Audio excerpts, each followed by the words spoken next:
안녕하십니까. 저는 일본 방사능 오염수 방류저지 대학생 농성단 1기 단장을 맡았던 김수형입니다. 2023년부터 향후 30년 동안 방사능 오염수를 낮은 농도로 희석해 하루에 500톤씩 방출하려는 일본 정부.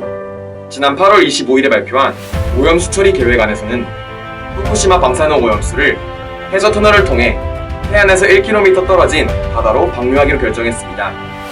그러나 이런 조치를 하더라도 해양 생태계에는 아무런 도움을 주지 못합니다. 방출된 방사능은 해류와 상관없이 먹이사슬을 통해 해양 생태계 전체를 방사능으로 오염시킵니다. 그렇다면 이러한 끔찍한 방사능 오염수 방류를 막을 현실적인 대책은 무엇일까요? 첫째, 일본 정부가 방사능 오염수 해양 방류 계획을 포기하고 장기 보관 정책으로 전환할 때까지 지소미아를 파기해야 합니다. 한일군사정보보호협정 지소미아는 우리나라가 일본과 맺은 유일한 군사협정이죠. 서로의 군사기밀을 공유하는 것으로 일본이 매우 민감하게 반응하며 반드시 유지하려고 하는 협정입니다.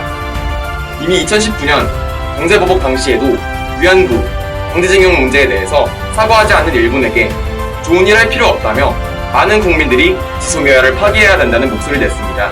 일본의 거듭된 막무가내 만행에 대해 우리 국익을 지키기 위해선 반드시 단호한 대응이 필요합니다. 둘째, 일본산 수산물에 대해 전면 수입 금지를 해야 합니다.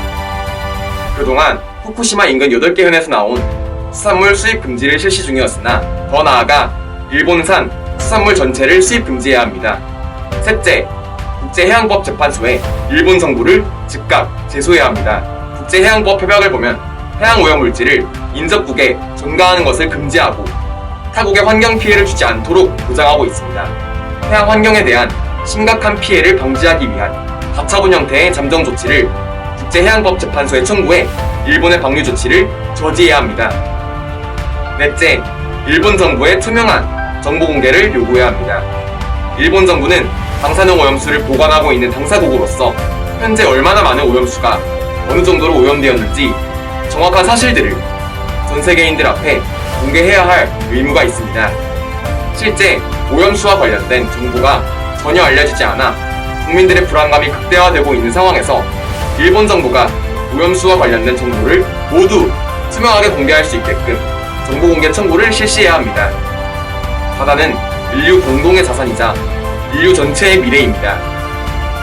인류의 미래와 우리 모두의 생명과 안전, 평화를 위해서 반드시 일본 정부의 파렴치한 방사능 오염수 방류를 막아냅시다.